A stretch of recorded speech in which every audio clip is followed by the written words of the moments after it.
When news broke that Queen Camilla was blocked from attending the Commonwealth Summit, gasps echoed not only through Britain but across the globe. What could be powerful enough to split the King and Queen in public? What explosive event could justify such an unprecedented snub? Behind the glittering gates of Buckingham Palace lies a story of betrayal, buried secrets, and a kingdom at war with itself. Before we go deeper into what this really means for the royal family, make sure to subscribe so you don't miss a single update. The headlines struck like lightning. King Charles bars Queen Camilla from attending the Commonwealth Summit. No explanation, no apology, just silence from the palace that grew more deafening by the hour. Major broadcasters cut their regular programming to speculate on the unprecedented move. Social media exploded. Royal correspondents, seasoned and careful, admitted they had never seen anything like it. The king had made a public, calculated and forceful decision. Camilla would not be by his side, and no one, not even those within her closest circle, had seen it coming. Inside the palace, aides scrambled. According to internal whispers, Queen Camilla had been preparing for the summit for weeks. Her wardrobe had been finalized, briefings held, and speeches drafted. Invitations had already gone out with her name included. Now they would need to be withdrawn.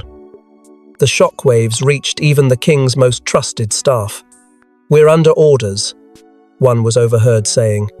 "She's not to be seen there by his order." The phrase, once repeated behind closed doors, leaked to the press in what would become a bombshell revelation. What made this even more baffling was the absence of a formal reason. Rumors ranged from health issues to diplomatic maneuvering, but those close to the situation knew better. This wasn't about optics. It wasn't about politics. This was personal. Camilla, once rising as the Queen Consort in the post-Elizabethan era, was now suddenly being erased, at least temporarily, from the king's global stage. There was no warm farewell, no substitution notice. Just erasure. And that told everyone something far deeper was rotting beneath the surface.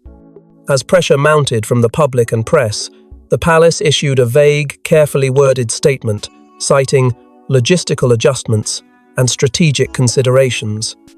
But it was too late. The media firestorm had already ignited. Camilla's allies in the press found themselves muzzled.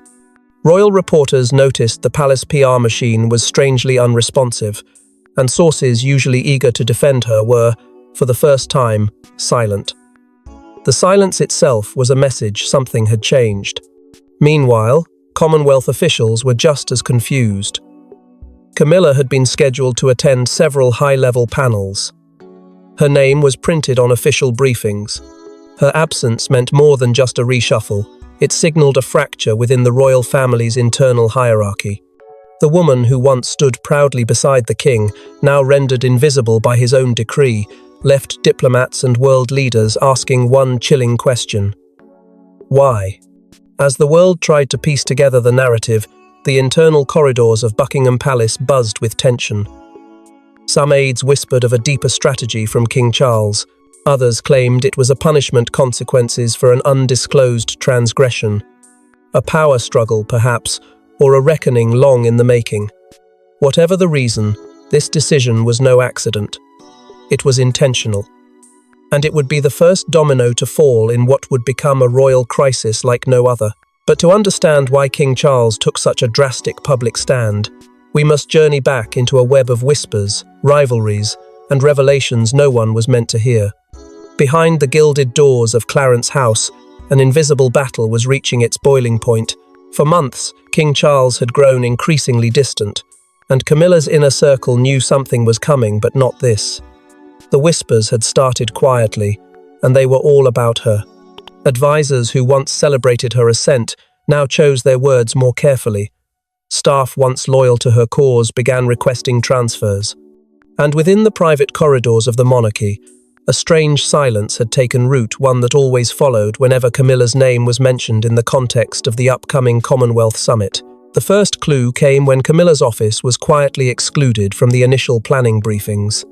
Her team, normally embedded in every diplomatic preparation, was told the summit planning would remain streamlined, a phrase that sent chills through senior aides who understood the language of royal exclusion. The shift was not accidental. One of her longtime assistants, speaking under strict anonymity, admitted she hadn't seen a single agenda draft cross her desk in weeks. Everything went cold. As if she no longer mattered, she said. Something had changed, and it was coming from the top. Behind closed doors, things were even more fractured. Camilla and Charles had reportedly engaged in a series of hushed yet heated arguments about protocol, particularly her role in external engagements.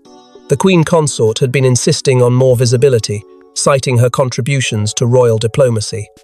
But Charles, weary and increasingly preoccupied, pushed back. According to one insider, he accused her of turning every stage into a personal campaign. Tensions escalated to the point where advisors had to step in, diverting them to separate quarters on more than one occasion. No formal split, no public signs, but emotionally, a chasm had opened. At the same time, Commonwealth representatives, once warm to Camilla's involvement, began adopting a markedly different tone. Requests for her appearances were either trimmed or withdrawn entirely. It became clear that within international circles, her presence was no longer seen as an asset. A high-ranking diplomat allegedly conveyed concerns to the palace about Camilla's polarizing image, and while that message was never released publicly, its impact was unmistakable. Her once assured position at the summit began to look fragile, even uncertain. Inside Clarence House, staff began observing a pattern. Whenever Commonwealth affairs were discussed in late-night meetings, Camilla was either absent or deliberately kept at a distance. She wasn't just being edged out, she was being erased from the conversation. The cold silences that followed any mention of her participation were more telling than words. A quiet freeze-out had begun, and no one was willing to say it aloud. Her aides, once defiant and confident, began resigning. One insider described it as the collapse of a camp that had grown too loud, too fast. Then came the final blow, her removal from key summit planning sessions. Some said it was framed as a scheduling conflict, others claimed it was protocol restructuring. But behind the polite excuses was a brutal truth. Charles was done shielding her from the consequences of past missteps. According to a senior palace figure, the king reportedly told his private secretary in a moment of frustration, "I'm fed up with the distractions she brings. The world is watching, and we cannot afford a shadow at the summit." But the tension wasn't just about optics or politics, it was about a past decision that Charles could no longer ignore. It was a single letter, sealed in navy wax and delivered by private courier to the king's office, that shifted everything. For months, it had been hidden in a diplomatic drawer. But once opened, its contents sparked a silent war, and Queen Camilla was suddenly in the crosshairs. What began as a confidential message intended for His Majesty's eyes only quickly became the catalyst for a storm that no one inside the palace had anticipated. And while its words were carefully chosen, the weight behind them was unmistakable. Camilla's presence was no longer just a concern for the monarchy, but for the Commonwealth itself. The letter came from a senior ambassador representing one of the largest and most influential nations within the Commonwealth. It was not an emotional appeal. It was cold, precise, and politically explosive. It referenced unresolved controversies tied to Camilla's image, carefully cataloguing how several member nations viewed her influence as divisive, even unwanted. More dangerously, it hinted that some nations were prepared to withdraw high-level presence if she were to attend the upcoming summit. It was no longer a personal or royal matter. It had become geopolitical, and that made it impossible for the king to ignore. When the letter was finally brought to light, buried under months of ignored correspondence, a fury erupted inside the king's private chambers. Charles, who had once defended Camilla against a global tide of criticism, was now faced with a far greater dilemma: protect his wife or protect the crown. Witnesses close to the moment described the king as pale and visibly shaken. He slammed the letter on the table and allegedly muttered through gritted teeth, "She's jeopardizing the crown." That single sentence, unfiltered and raw, would become the fulcrum upon which the summit decision turned. Advisors were livid. The letter had been received long ago, yet never escalated to the king in time. Questions surged. Who delayed it? Why was it buried? Who made the call to protect Camilla rather than inform Charles of the risk? The blame shifted rapidly among senior staff, and what followed was a string of emergency dismissals and internal restructuring. Loyalty was questioned. Alliances inside the palace began to crack. For the first time since his ascension, Charles was unsure of who was truly serving the monarchy and who was serving something else entirely. But it didn't end with a letter. The situation had already escalated beyond palace control. According to multiple leaks, the king ordered an immediate consultation with senior figures from the British intelligence community. Yes, MI6. The Queen Consort's summit participation had officially crossed into the realm of state security. Risk assessments were conducted, profiles reviewed, and the final recommendation was stark. Camilla's presence would likely inflame tensions in key regions and draw attention away from critical summit objectives. The Crown, they advised, could not afford that. And so, without formal announcement or ceremony, her name was quietly erased from the delegation list. What had started as a routine summit invitation had turned into a battlefield. The Queen Consort's absence was no longer a mystery. It was a shield raised by the king to protect the very institution they both claimed to serve. But this decision, devastating in its implications, was only the beginning. The letter may have come from abroad, but the next betrayal would come from within. And just as Charles grappled with the implications, another secret emerged from much closer to home. In the shadows of royal grandeur, another woman had quietly taken center stage, Catherine. As Camilla's public image wavered, the Princess of Wales's influence surged, and insiders say it wasn't a coincidence. Was Catherine's graceful silence hiding a strategic triumph? But behind palace walls, her name was beginning to carry a weight that rattled even the most seasoned royal insiders.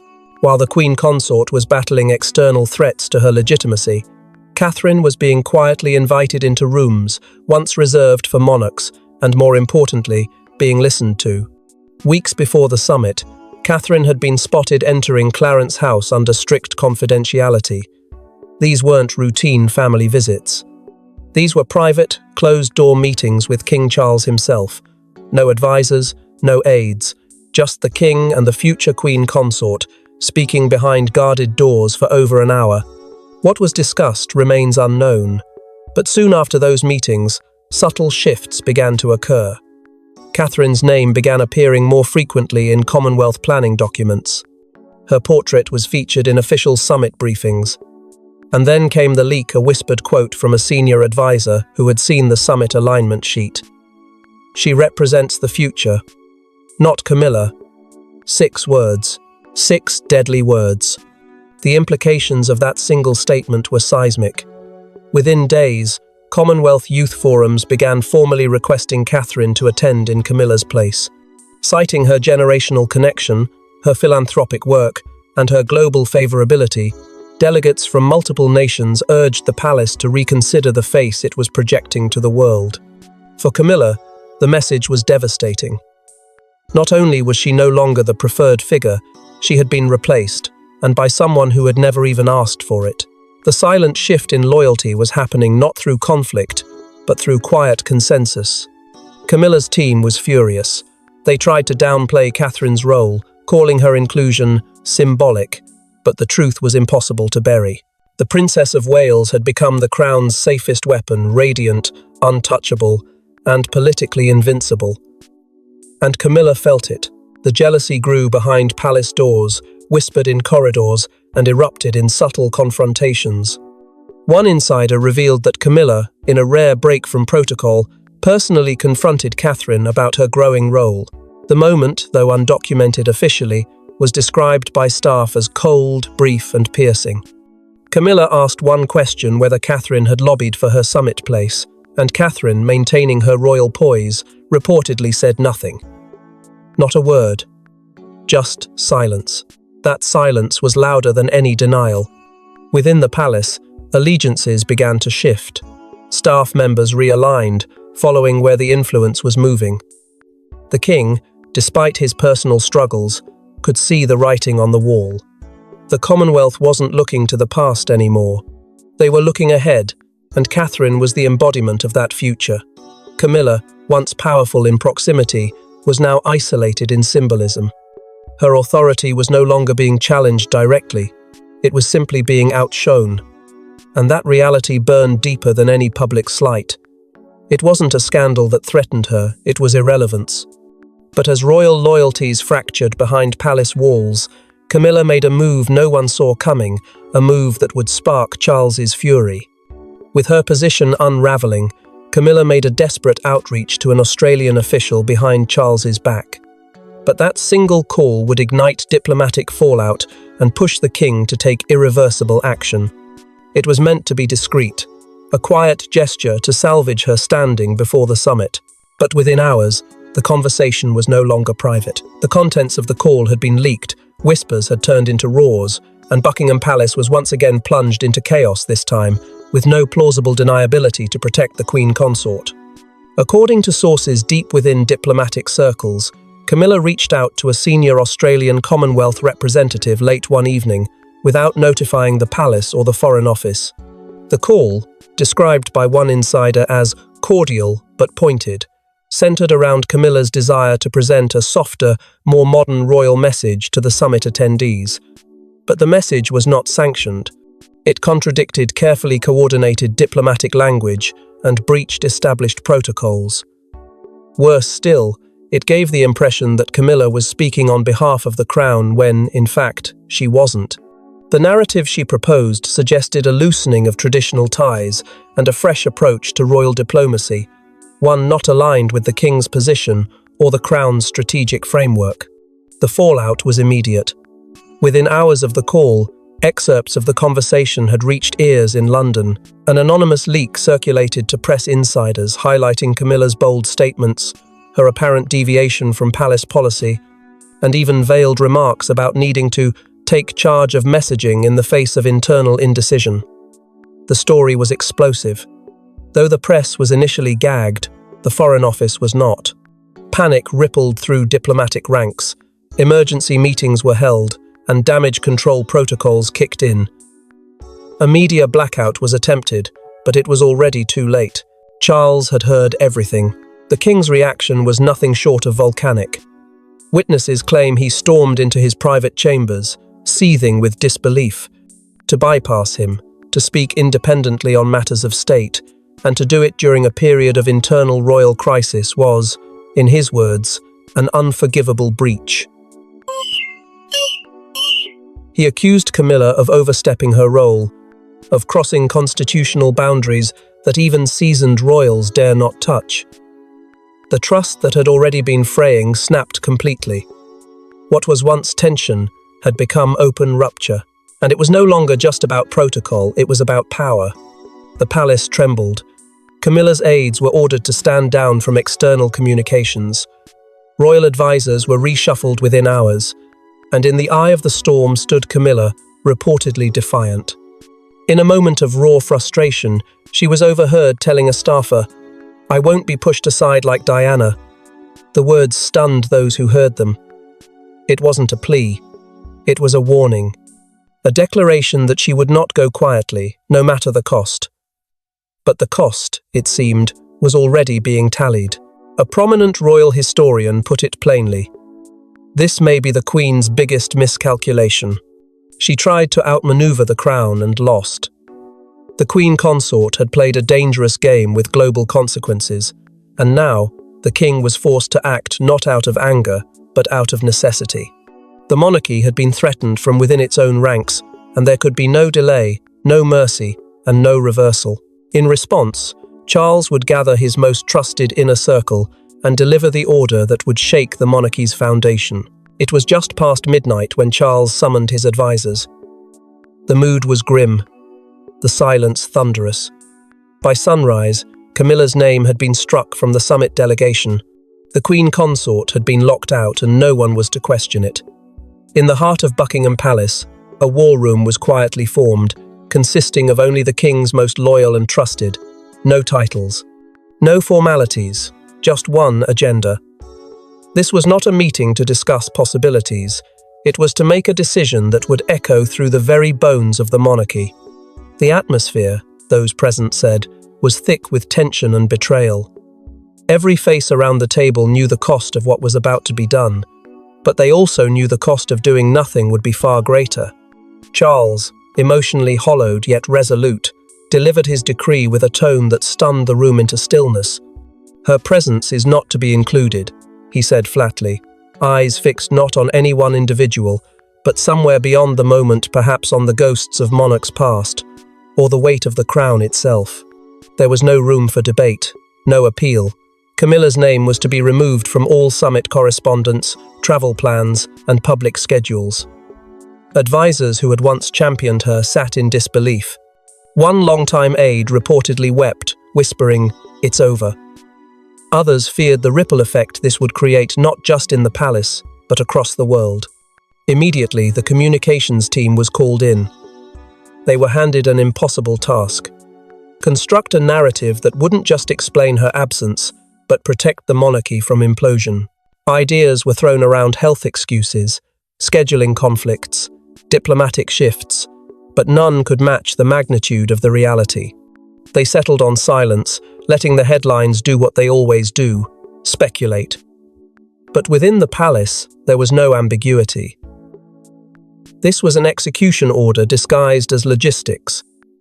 And while the staff tried to keep the matter sealed, the truth, like all secrets in royal history, began to leak.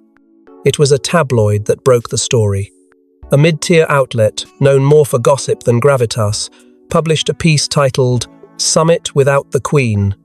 But buried inside the article was a detail no outsider could have fabricated. A direct quote from an unnamed source inside the King's Midnight Council. That leak confirmed what no one wanted to admit: Camilla had been removed by royal decree. And worse still, she found out through that very tabloid. Staff say the moment she saw the headline, her hands trembled. Then came the scream, sharp, guttural, echoing through the palace corridor like a shot, a sound not of injury, but of fury and humiliation.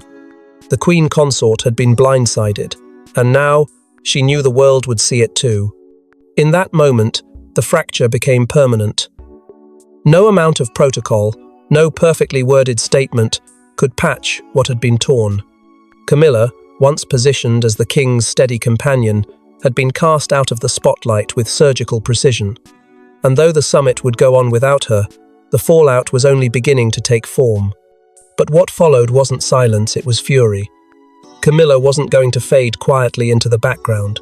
Just 48 hours after the block, an anonymous source leaked a trove of damaging information to the press, timed perfectly to spark a media frenzy. And every whisper pointed back to Camilla's inner circle.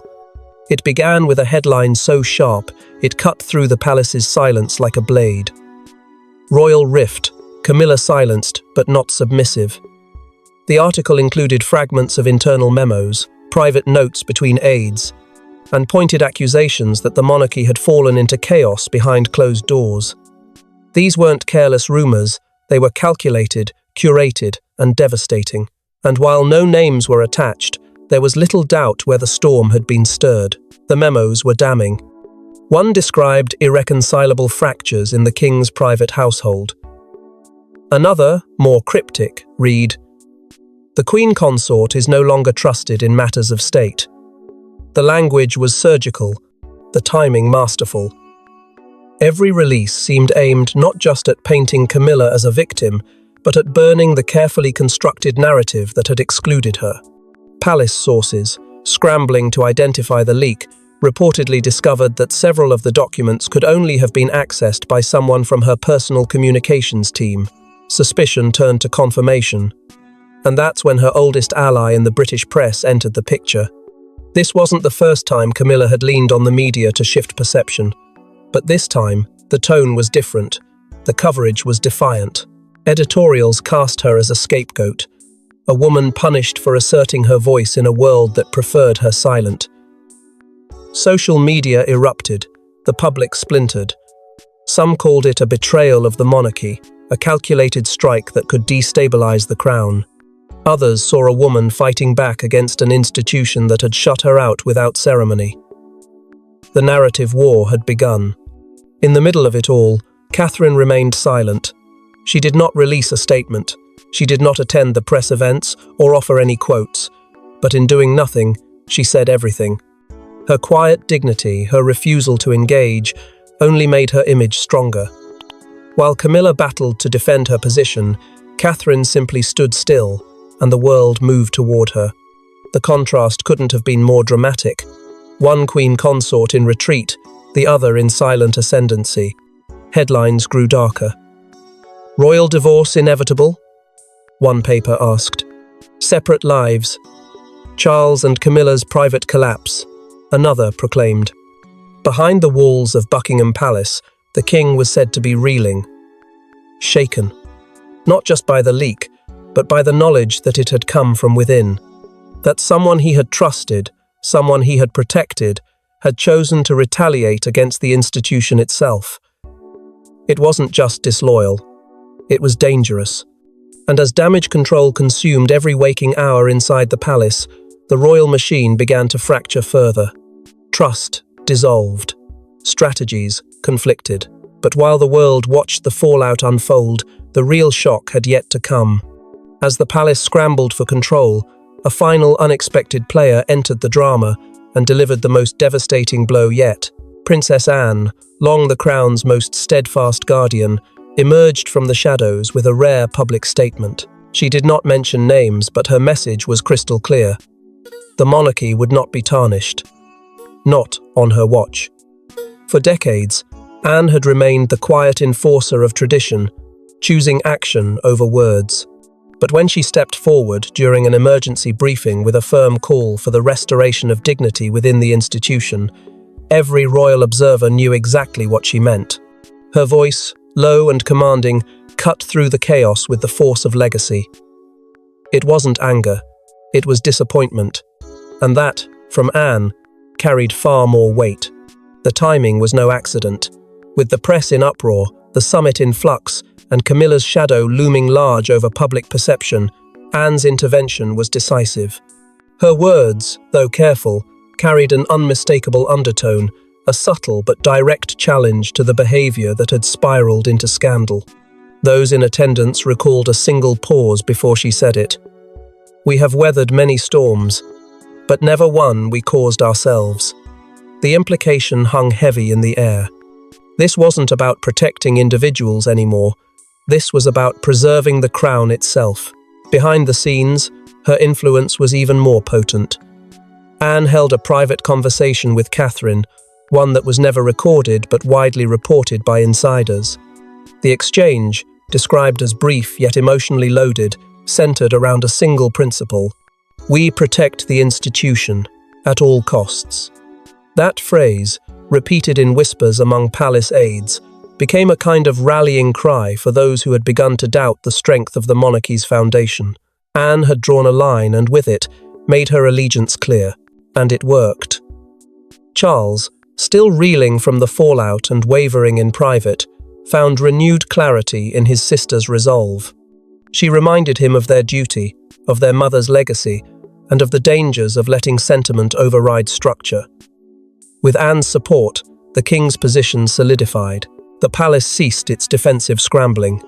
Instead, it shifted into offensive posture, reclaiming control of the narrative, tightening communications, and making it known that the crown would not be swayed by pressure, chaos, or personal vendettas. Camilla, once believed to be untouchable, suddenly found her options evaporating. Media allies began retreating, internal backing grew cold. Her position, once bolstered by royal favor, now existed in limbo. Anne hadn't attacked her outright. She didn't need to. Her presence alone, her calm, unshakable resolve, cast a silent but suffocating verdict. The crown was realigning itself, and Camilla was no longer at the center. But while the world believes this was the climax, what lies ahead may be even more shocking, because what Charles does next could end everything. Behind palace gates, rumors swirl of a final act, a royal role reassignment that would reduce Camilla's presence to a ceremonial whisper. For a woman once at the king's side, it would be the ultimate humiliation. Is Charles preparing to revoke her role and end her reign? The whispers began as quiet suggestions, dismissed by many as improbable. But then came the signs, the closed-door meetings, the sudden silences in royal briefings, and the way Charles's tone toward Camilla shifted from strained patience to strategic distance. What had once been a private fracture now felt like a calculated unraveling. A decision loomed, one not just about appearances but about legacy. Sources confirm that secret discussions began among the king's senior advisors to redefine the scope of the queen consort's duties, not as a punishment, but as a restructuring, a soft exit masked as modernization. The proposed changes were stark. Camilla's future engagements would be ceremonial only, limited to ribbon cuttings and pre-approved cultural events. No foreign summits, no high-level strategy meetings, no direct influence on royal policy. What was once a position of proximity to power would become, in effect, a gilded cage. And within it, Camilla would stand alone. Behind the scenes, some say the decision had already been made in Charles's mind. The signs were unmistakable. He had begun spending more nights away from their shared residence, instead retreating to Windsor or Sandringham alone. His private staff, once shared with Camilla, were instructed to coordinate separately. The distance was more than emotional, it was operational, a quiet reconfiguration of power. And with every step, the signal became louder. The king was preparing the institution for life without her. Meanwhile, preparations surrounding Catherine began to accelerate. While nothing was declared publicly, insiders confirmed that she was being prepped with an urgency not seen since the Queen's passing. Constitutional briefings, diplomatic strategy sessions, and increased access to royal correspondence all pointed to one truth. Catherine was being groomed, not just as a future queen, but as the immediate face of the monarchy. She had become the stabilizer, the quiet contrast to the storm Camilla had stirred, and the palace wanted that contrast to be permanent. Legal teams were reportedly brought in to review the constitutional language surrounding the title of Queen Consort, specifically what powers could be withdrawn without public announcement. The fact that this review occurred at all sent shockwaves through royal circles. Stripping Camilla of her status in name would trigger a crisis, but diluting it in function, that could be done behind the curtain. One advisor put it bluntly, this summit block was just the beginning, and so the monarchy teeters on the edge of another transformation, quiet, deliberate, but deeply consequential. Camilla's future now lies in silence, not by exile, but by design. The role she once fought to legitimize is slipping into the shadows, not through scandal but through systematic removal, and the man she stood beside is the one holding the pen. And now, the world watches breath held, headlines waiting, wondering if this is the end of a royal chapter or the dawn of a more dangerous war. Thanks for watching. Please don't forget to like and subscribe, and we will see you in next one.